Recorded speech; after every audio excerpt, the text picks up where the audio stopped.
She looked at the sky and then at the paper in her hand. I think it was a newspaper, like the one father read in the morning. But with his torn, I could only see 1944 on the side. I could hear her heart beating so fast, but she tried to contain them. Car was passing by at full speed on the side of the road, without noticing my mother and I hiding in the bush. I was so tired and hungry that I stopped hearing them and just stared at her my whole world in that moment. I could see the green reflection of a leaf on the tears running down my mother's cheeks. I kept thinking, I miss home. I miss my brothers. I miss my father.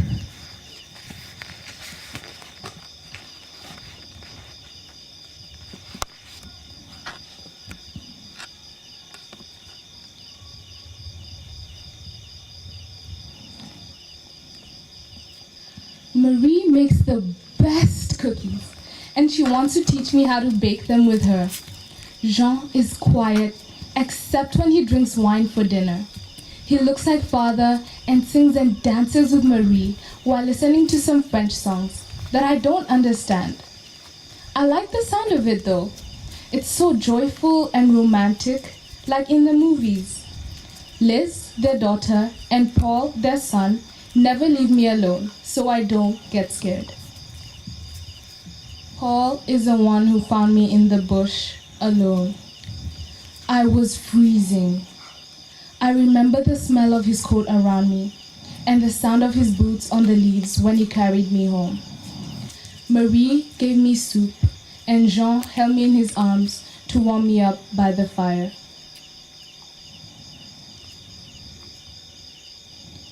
Mama, I'm so scared. It's cold and I don't want to stay here anymore. Yes, I know, my baby. I know. Let's do something then. If you promise to stay here, hidden under the leaves without making a sound, which means no complaining, no crying, no laughing, then I'll go and find some food for you. It's a deal? Yes, yes, yes. I want bread and ham and cakes. Lots of cakes. I'll do my best. I wait for so long.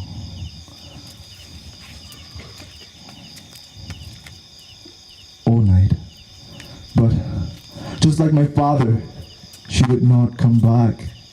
Like my brother when we escaped on the train to Brussels. She did not come back.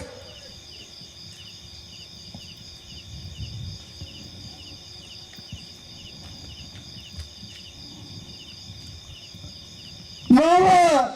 Mama! Mama, where are you? Where did you go? Will you come back? I miss them. I loved our home in Berlin, near the park where we would fish while eating Mama's cake.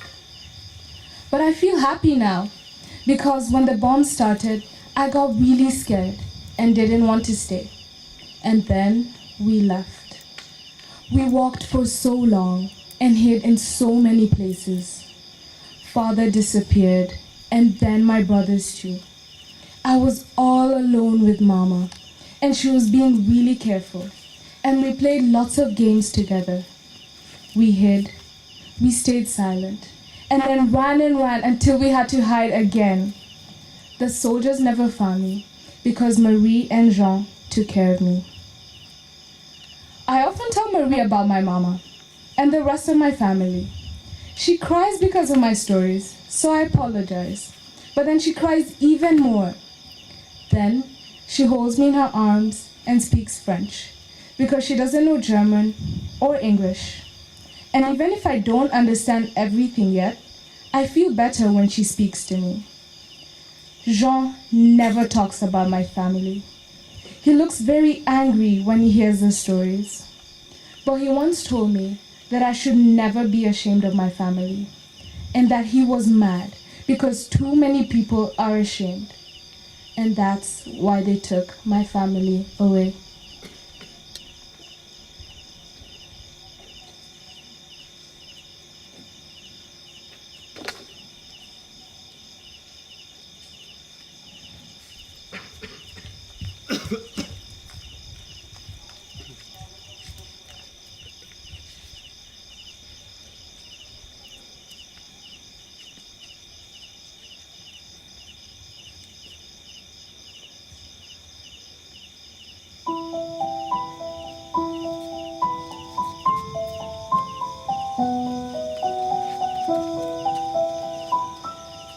étaient des souris, ils étaient des sanglots, ils étaient de ces rues qui font les chants d'oiseaux.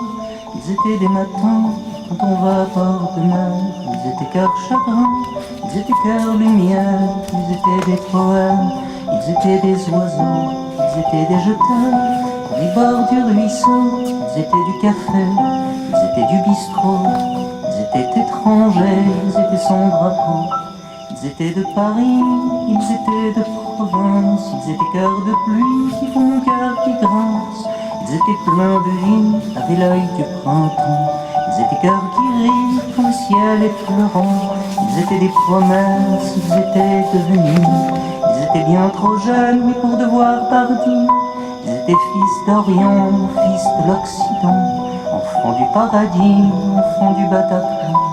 Ils étaient cœurs français ou international. Ils étaient la rosée qui pleure dessous le châle.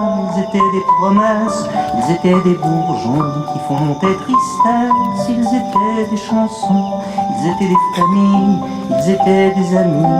Ils étaient ceux qui brillent dans le ciel de la nuit. Ils étaient amoureux, ceux qui se sont blottis l'un contre l'autre à deux contre la tyrannie. Ils étaient comme toi, ils étaient comme moi. Ils n'étaient pas guerriers, mais sont morts au combat. Ils étaient cœurs d'amour, ils étaient cœurs qui bat, puis qui battra toujours, même en dessous la croix. Ils étaient ses amis que je connaissais pas. Ils étaient mon pays, et puis le tien, je crois. Ils resteront Paris, il se souviendra toujours de ses amis, la lumière brillera. Il s'appelait Je t'aime, il s'appelait jeunesse, il s'appelait poème, il s'appelait tendresse, il s'appelait frangine, il s'appelait frangin, il s'appelait gamine, il s'appelait gamin, il s'appelait la joie, puis la non-violence, il s'appelait je crois les enfants de la France, de tous les horizons, puis de tous les prénoms. Il s'appelait amour, s'appelait l'horizon, il s'appelait Jacques Brel, puis je crois Barbara, il s'appelait le ciel, il s'appelait pourquoi, toujours ici sommeil, l'horreur au creux du bois, qui rejoint l'éternel, va l'innocent je crois. Ils étaient point levés, ils étaient nos concerts, ils étaient cœurs serrés, oui face au tortionnaire, ils étaient cœurs deuillés, des fleurs face au fusil, à nos cœurs endeuillés, nous pleurons nos amis, à l'innocent qu'on tue, oui tombé sous les balles, soldats inconnus, sous l'horreur des mitrailles. Si sont les lettres mortes, les cantiques du chagrin, puisque frappe à la porte les plaines de Verdun. Si sont tombés ce soir, en ce vendredi noir, les frères de mon pays, nous laissant des espoirs. Mon pays, ta culture est morte, assassinée, mais tu sais ma culture, non ne mourra jamais. Toi mon pays Molière, toi mon pays Vinci, toi mon pays Voltaire, toi mon pays Valmy, toi mon pays la terre, toi mon pays Paris, toi mon pays par terre. Relève-toi mon pays, toi mon pays lumière, toi mon pays la vie, mon pays littéraire, mon pays triste vie, toi mon pays mes frères, toi frère de mon pays, comme on chérit sa mère, on chérit sa patrie.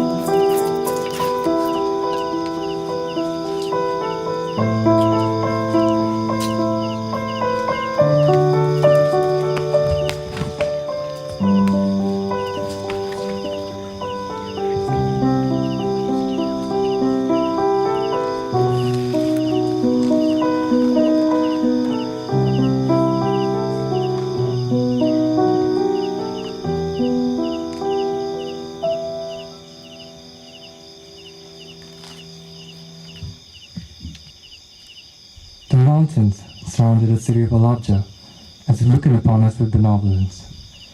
The warm summer wind carries the land, forming green stalks of grass I particularly enjoyed watching. There was always conflict between the tribes, but I always managed to enjoy a certain peacefulness in our lives. I struggle to remember the buildings without smoke, without the dust from the destruction. But I remember distinctively my white shawl stuck under a brick, the flowery pattern torn and crushed by the weight of the building which had seen us live. I was with my daughter Bain when it happened. First, the sound of the bomb. Then the smell of the poison gas spreading in the city. She looked at me with her big dark eyes. Such innocent eyes she had. I was as frightened as she was, because I think a part of me already knew all the pain that this sound entailed. Or should I say, feared it. But the smell really is what froze the fear in my quivering bones. We had heard stories, rumors of the new chemical weapons used by Iraqi Air Force, and how devastating they were. I remember my first thought. I imagined my loved ones, my family, dying intoxicated in a rain of poison chemicals. I knew whom they were aiming for, and it wasn't my wife and my children. Soldiers, rebels, men, anyone capable of holding a weapon was a real target, but not children. Not my child. Not Bain. I knew that we had to run, that if we were to get caught, I'd be executed, and my family parked in camps to suffer. Or worse, since we had heard that the Jackson units had been given the right to even take the women, just like one would treat cattle, for purposes far worse than that. The soldiers were pushing the Kurds for the rebellions, so they focused on men like me, who were in the age of using a weapon. They just wanted to get rid of us all. Alabja was a beautiful city, but the bombs and the gases killed thousands of us, families who were trying to hide away from the violence. The Kurds allied with some were punished by others, but nothing should justify the genocide of our people. My daughter had nothing to do with the political conflicts. So why? Why was she intoxicated by their deadly fumes? Her name meant she was the daybreak of my life, but she was stopped at the dawn of hers. I fled, never forgetting the anger, the burning anger of my loss. The diaspora of the people that followed the attack saved my life. And Western Europe helped me flee from the unprecedented violence. But I fear I will never be able to flee from the nightmares brought upon by my thoughts. By the sound of the air raid echoing in the city of my Alabja. I sit every night next to my window, with a light candle as my only companion.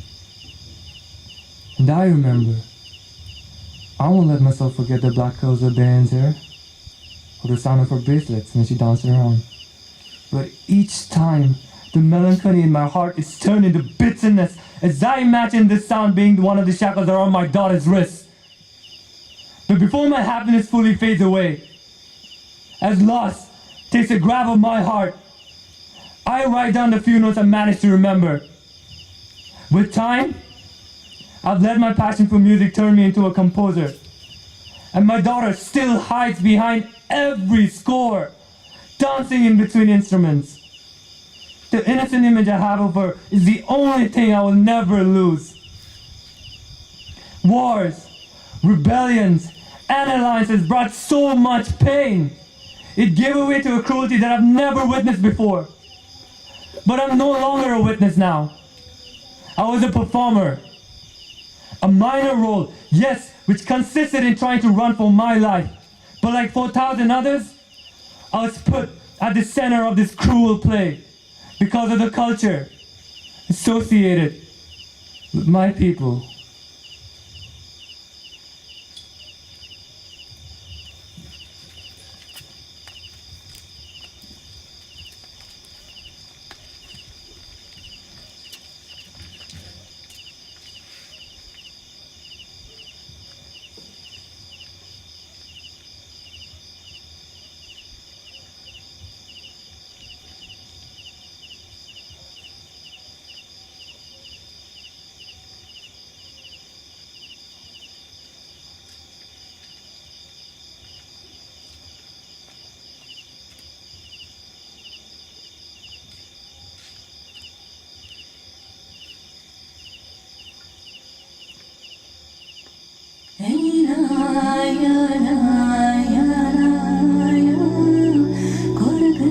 Shirin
Texaco came before I was born.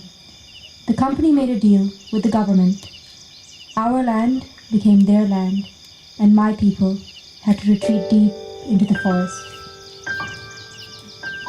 For a while, we were safe, and I was given the chance of an innocent childhood.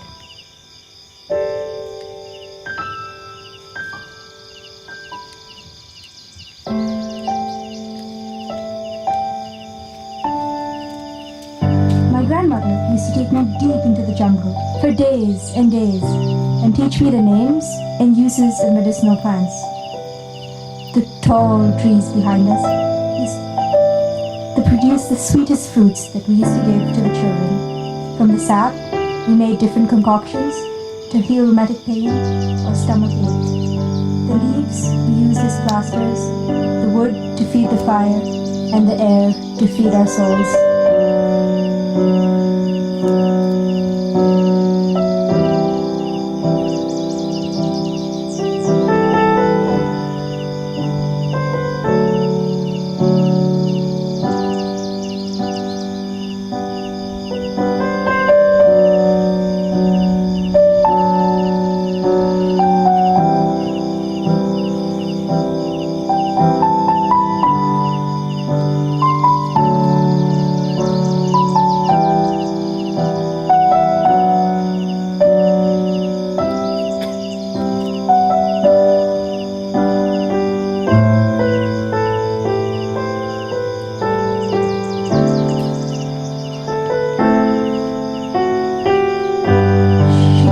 Treasure water as if each drop was gold. She showed me how to plant and harvest crops, how to look after animals. But most importantly, she showed me that nature was the greatest giver.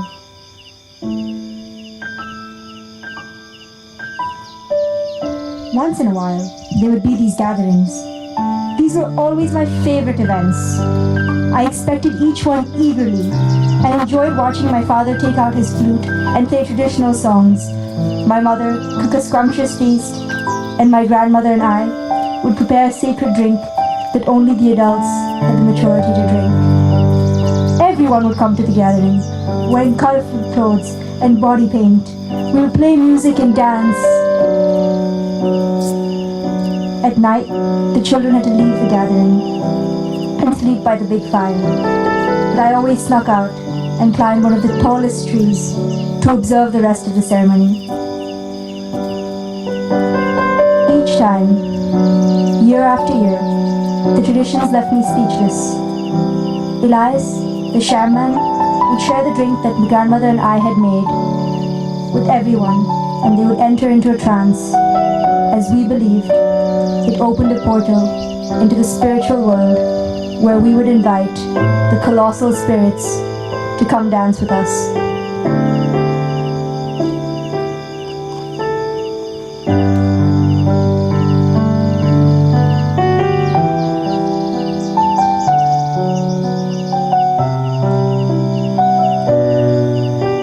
The adults looked so mesmerized, so connected, and so unbelievably free. I couldn't wait to grow up. I always wanted a chance to dance with the spirits, to turn this experience into my own. But I never got a chance. Little by little, my childhood faded away, and with it, my blissful innocence. The first day I spotted the golden streaks in my cup of water, I ran to my father, excited, ecstatic, to show him my strange discovery. He immediately knocked the cup off my hand and warned me not to drink anything until the stream had been checked. I remember the worried look on my grandmother. It seemed something critical had just happened. A sense of panic set in. The next gathering was not like the others. My father did not practice his song. There was no singing, no dancing, no laughter, and no spirits. I did not know what the word meant, but I understood that Tixaka was responsible for poisoning the stream, and I imagined it as an evil spirit that had crossed into our portal. I hoped that Elias would be strong enough to chase it away. For the first time, I saw my people disconnected, disagreeing, and fighting. The spirit seemed too strong to fight. Some argued that we should retreat even deeper into the jungle. Some said we should find a new home, called the city, where we hoped the water would be cleaner. In the following years, the earth became increasingly poisoned, and the golden streaks could be found everywhere. My grandmother passed away, the chickens withered and died. The children got sick and ghostly, and I became angry. It consumed me day and night. The incomprehension, the confusion, the frustration all became one burning flame of anger.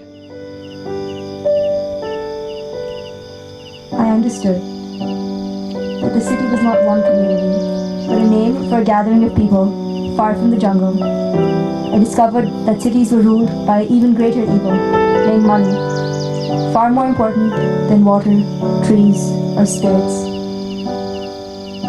I realized Tixaka was not a spirit, but a group of people from a faraway city whose justified destruction in the name of money, whose egocentrism ruined the traditions that I grew up with. But in an unknown world of an urban life, I also found support, political organization, and a greater voice. I learned to turn my anger into civil action. I learned the language of the city, their way of things. I integrated the system to understand their way of thinking and share mine with them. I realized that the outside world has its own traditions, its own gatherings, and its own colors. We created an indigenous government, and we are not afraid of going up against the big oil companies. We fight every day for our rights to live free from persecution and for the preservation of our environment. I want others to know where I come from, to see the beauty of what I see, and to respect the lands that saw me grew into who I am today.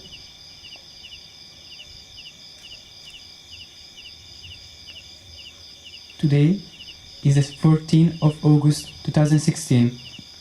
I am 32 years old and I am visiting Kigali, Rwanda, for the first time. I take in the smell of street food, the bright colors, the majestic landscape, the sound of the drums at night. My senses are overwhelmed, yet it all feels familiar, somehow. I feel the shadow of my mother next to me, like a reassuring presence. So many feelings swirl inside my chest. Sorrow that she's not here with me to introduce me to her culture, my culture, for the first time. But also excitement, trepidation almost, to finally be here, and I hope to free myself from the ghost and the silent pain of a past that I carry on my shoulders every day. When I get to the hotel, I pick up my pen, as always. It has been my way of coping, of letting go. When I write, I lose myself. And when I rap, I find myself again. There is something about the music, the beat. It connects to my emotions, the intensity, the speed of the words open a part of me I've been trying to contain. This is my only way of sharing my identity. People often ask me, where are you from? In France. Not being white implies you come from somewhere else. Where am I from? I tell them my mother was from Rwanda.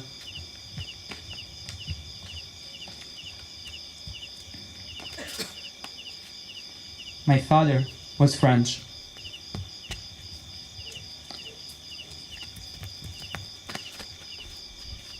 And I was born in Burundi, but they sent me to France when I was a child, so that I will be safe. of them don't understand and tell me that in this case I'm not really from anywhere then. Some of them laugh awkwardly and start asking a lot of questions. Why weren't you safe? How did they meet anyway? Where is Burundi? At first, I tried to explain. The genocide, the political complications, my dad working for the embassy, the divorce, my sister left behind in Bujumbura. No matter how many times I tried to tell the story, I couldn't find the words. I would get lost in the emotions, in the memories. So I stopped explaining. I tried to forget, to move forward, as my counselor said. But how could I forget? It was all bottled up inside me, the suffering, the silence, the memories. I picked up a pen and I started writing. I wrote for days. I sang, I danced, I laughed. I cried.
But now I am here, finally. I want to understand my past. I want to meet my history. I want to break the silence and tell my children who I am and where I come from. I want to tell them that it's okay not to be white, to be part of more than one culture, to seek refuge in another country without forgetting who you are and where you come from.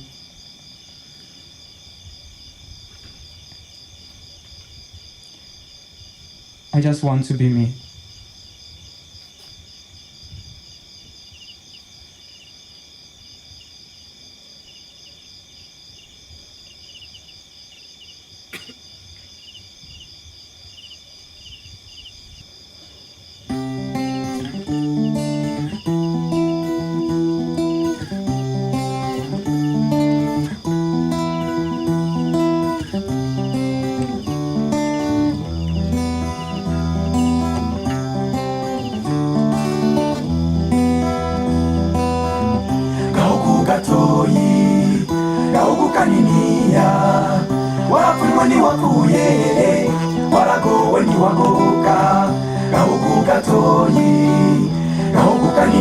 Une feuille et un stylo apaisent mes délires d'insomniaque. Loin dans mon exil, petit pays d'Afrique des grands lacs. Remémorer ma vie naguère avant la guerre, trimant pour me rappeler mes sensations sans rapatriement. Petit pays, je t'envoie cette carte postale, ma rose, mon pétale, mon cristal, ma terre natale. Ça fait longtemps les jardins de Bougainvilliers, souvenirs enfermés dans la poussière d'un bouquin plié. Sous le soleil, les toits de tôle scintillent, les paysans défrichent la terre en mettant le feu sur des brindilles. Voyez mon existence avait bien commencé, j'aimerais recommencer depuis le début, mais tu sais comment c'est. Et nous voilà perdus dans les rues de Saint-Denis. Avant qu'on soit sénile, on ira vivre à Guissény. On fera trembler le sol par les grondements de nos volcans. Alors petit pays, loin de la guerre, on s'envole quand Kauku Katoyi, Kauku Kaniniya, Wapumani Wapuye, Warago Weni Wagoka, Kauku Katoyi, Petit bout d'Afrique, perché en altitude, je doute de mes amours, tu resteras ma certitude. Réputation recouverte d'un linceul, petit pays pendant 3 mois, tout le monde t'a laissé seul.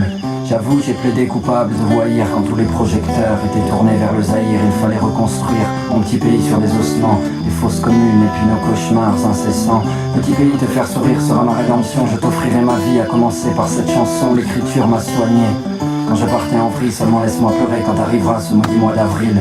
Tu m'as appris le pardon pour que je fasse peau neuve, petit pays.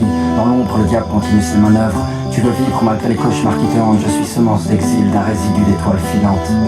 Kauku katoyi, kauku kaniniya, wafumweni wafuye, walagoweni wagoka, kauku katoyi, kauku kaniniya.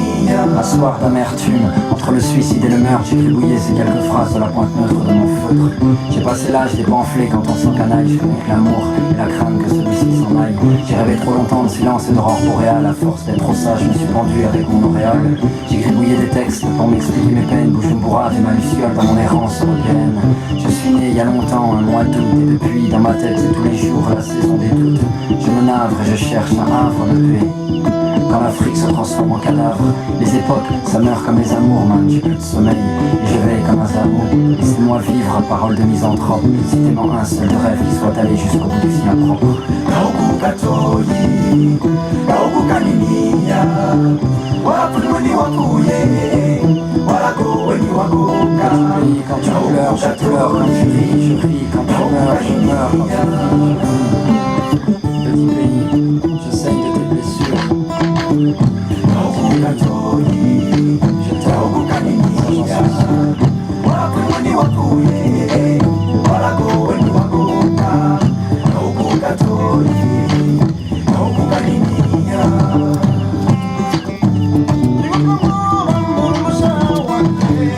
Kauku katoyi, kauku kaniniya, wafumweni wafuye, walagoweni wagoka. Kauku katoyi, kauku kaniniya.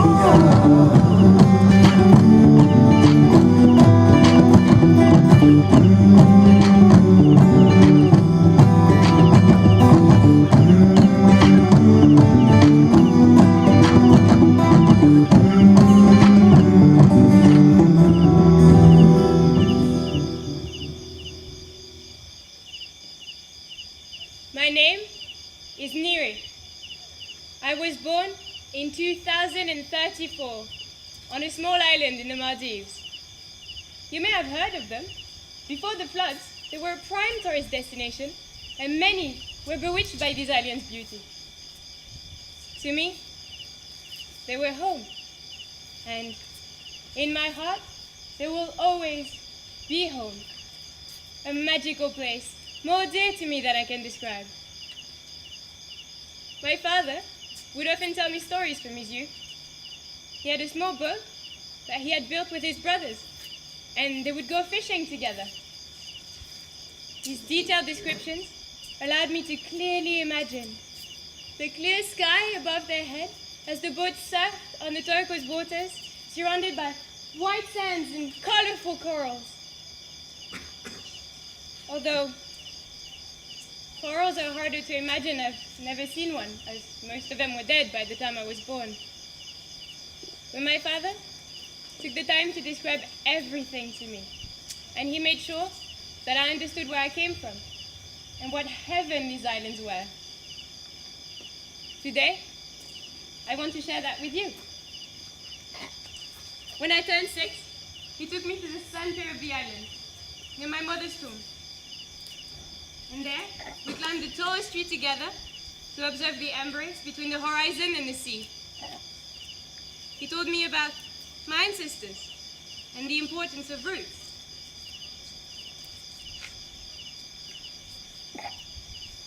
He explained to me, you are no different from this tree. You breathe, you drink, you're part of a forest of other beings. And yet you are unique.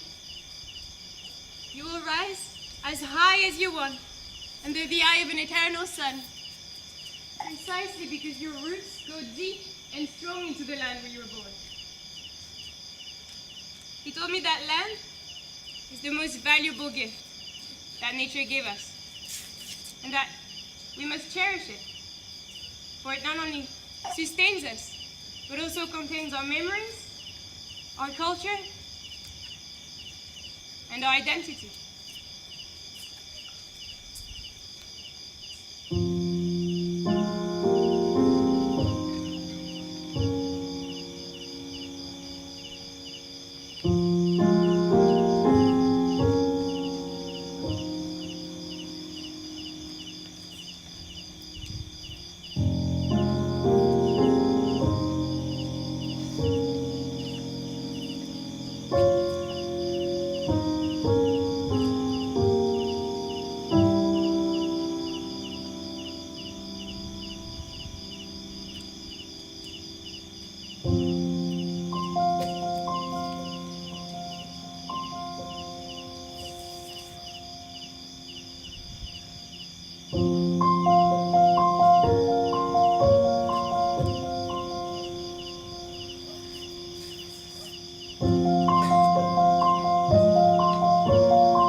Our land was our identity.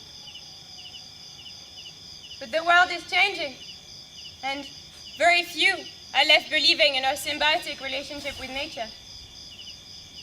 People no longer die in the same place they were born in. Almost all the islands in the Maldives are gone. And soon, those that remain will also be covered by the rising seas. This is hard to accept for every single one of us, because we struggle to understand why we should suffer from the selfishness of others. My father is terrified of dying in this new land where he does not know if he will be able to meet his ancestors or go fishing with his brothers again in the afterlife.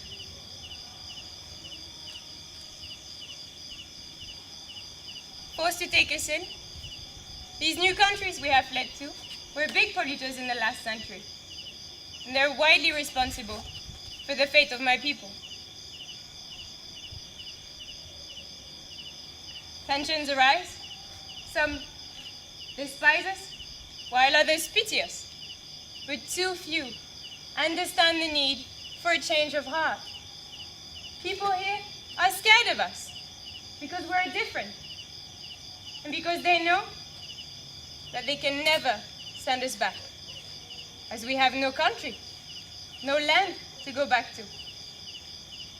And yet, we have been told that we cannot seek legal representation. Today, and since 1947, a refugee is still defined as a person who is unable or unwilling to return to his or her country of origin for fear of persecution, either based on race, religion, nationality, membership of a particular social group, or political opinion. As you can see, my people have no place in this definition. They tell us that our case is unique and that it will take time. They say that what happened to us is regrettable, but that we cannot seek retribution because no one in particular is responsible, since everybody is responsible. It is true, we are not being persecuted, but is it not worse to be stripped of everything? Lands, possessions, family, culture, history? We have lost everything. People endlessly talk about climate change or wars or even what they call unfortunate mistakes as industries pollute entire oceans. But I have grown wary of a world where those who talk hide the work of those who act. It is time to stand against the current and face the storm. A boat is made of different elements. A sail, a mast, a keel, which all differ in shape and size and purpose. People are the same. We can withstand the most terrible storms if we accept our differences and work as one towards a common goal. So no one else has to lose as I lost and will never find again.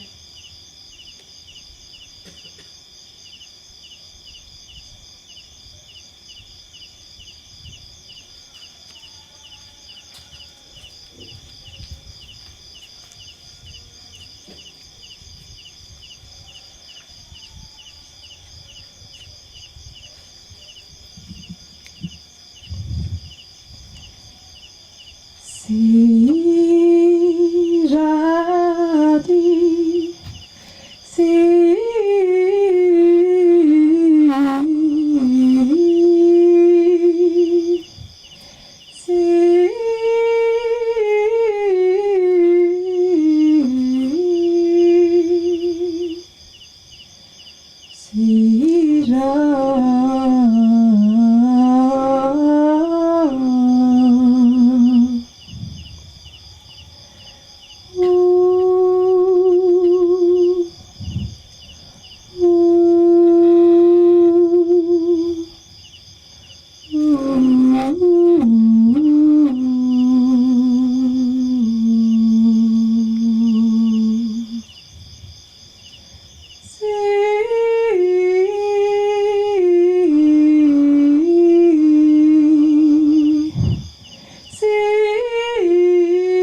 I am tired of this place. I heard people say I need time to replace what I gave away, and my hopes